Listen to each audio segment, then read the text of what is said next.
Here's a quick fact. When I was fighting my addiction, I would go 4 days and then relapse. It was common for me to have multiple breakdowns upon relapsing. I would be stressed because of it. Oh no, I had to start all over again. This is horrific. But one day, I had enough of that feeling because I just relapsed again and I was like, I had to search for answers, I was searching for answers. I got back up and I started using this feeling of I just failed as an excuse to keep doing work. So I got up and started working out ferociously. And I was really productive. I meditated, I went for a run. It was all to prove that I still had control over myself. The failure only really motivated me to keep moving forward. While usually to the usual human being, once they fail, they're out of it. They can't do it anymore because failure scares them from trying. But with me, I fail and I'm like, why don't I just try again? We have one chance at life, so let's just keep going. So as a result, I managed to stop being addicted to the substance. So what was this resilience mindset I had within my brain?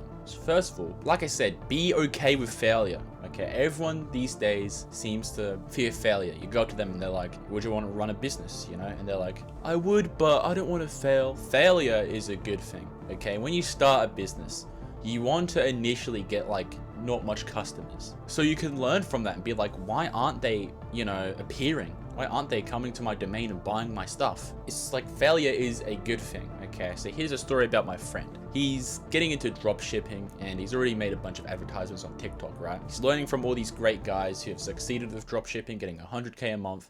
And he's like, how do I get there? So he advertises this TikTok he made and it gets 7,000 views, but I don't think he got a single purchase. He didn't get a single purchase. So as a result, and he basically went up to me for advice. He was struggling to find ways he could fix it and he was quite frustrated over his failure. But I told him that failure is a good thing and you should learn from it. And I outlined all the things that he did wrong compared to the other bloke. There needed to be more cuts, a storyline, all that kind of stuff. And I told him that failure is a good thing.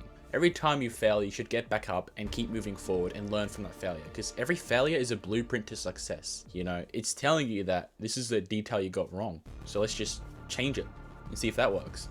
This is about loving failure. You are supposed to love failing so you can get your results afterwards. You can learn from that failure. Every failure is a guide to success, which is why I love, failing on this channel. I have done that with a couple of videos before, but always after those failures, we hit peak views. Number 2, there's no other option. So let's give you a scenario. You've got 2 paths. One, you want to pursue your business, right? You want to become a millionaire, a CEO. Well, the other one is what your parents are telling you to do. Go to uni, get yourself a job, and just have the job for the rest of your life, because that's more comfortable.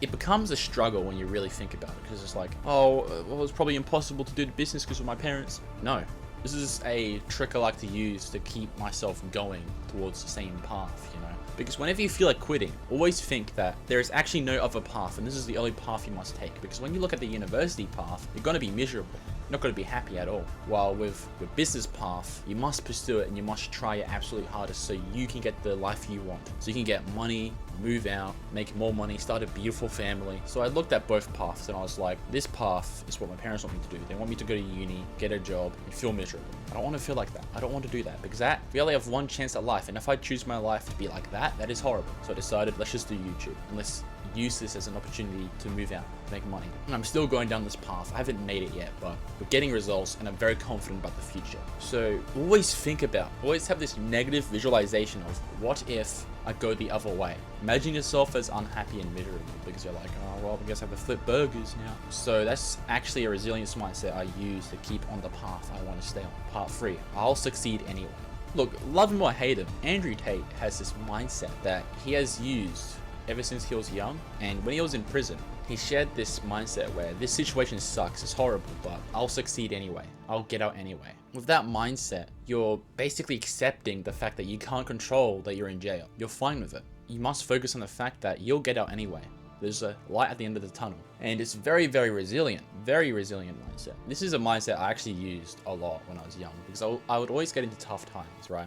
Ever since I was in daycare or kindergarten, what the hell they call it, had this teacher that I guess was abusive, and from that point on, bullying, blah blah blah. You get what's going on. Even though it was all bad, that enabled me to feel resilient and to actually adapt to the situation. Like, this situation sucks, but it'll be over one day, so who cares? So I would always tend to focus on the thing that I could control and not the thing that I can't control, which is the bullying, which you can actually control it if you're, tough enough, and you can be like, oi, don't do that again, which is what you should do. But I didn't do that for some reason. I just focused on the thing that I could control. So when tough times come, just think about the fact that there's a light at the end of the tunnel, and that, the situation may suck, but you'll get out of it later anyway, and you'll win. You'll have a better result afterwards. Part 4.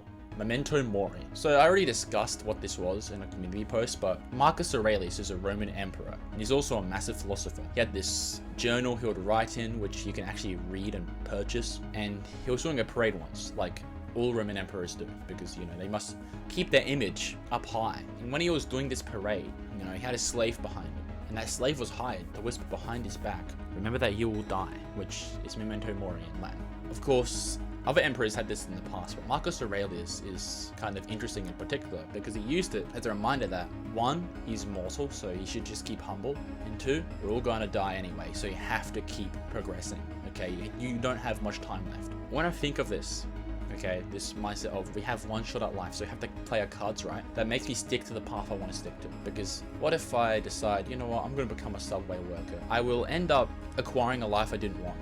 This links back to one of the previous points I made, where you think about the other path and how you don't want to be in there. When you remember that you have one shot at life, you pretty much start to wade yourself into the path you want to go to. I always think about that, and it always keeps me going. Time is of the essence. And finally, part 5, negative visualization. You must visualize yourself giving up on your dreams, okay? What do I mean by that? So of course, it's nice to visualize the pathway, like you working to get there, which is very good, but negative visualization is a great way to remind yourself of discipline, because you can sit there for 30 minutes or 10 minutes and think about what would happen if you gave up on your dreams. How horrible would this all be? You can add as much intensity as you'd like, but make sure there's enough intensity there to make you want to move, okay? Let's say, once again, you're staring at the 2 paths, okay? And you're visualizing, what if I never go down this path I want to go down? And you're like, okay, this is what's going to happen. I'm going to end up buying a house at 50 instead of 25, and I'm going to be very miserable, I won't have a good wife and kids, and it's just not going to work out. You got to think of that. You got to kind of think about the negative visualization of what if this happens, so you can actually further go towards your goal as a result. So what I would do, I'd think about the fact that if I don't go down this path, I won't be able to utilize strategy, because I want to be able to conquer and utilize strategy to get a result, because that's something I just love doing, and I won't be able to use my brain to my fullest extent, and thus I'll be unwealthy, unhealthy, and unhappy. This motivates me to keep moving forward. So those are 5 different resilience mindsets that I use in my life, and it keeps me going, okay? Keep never quitting.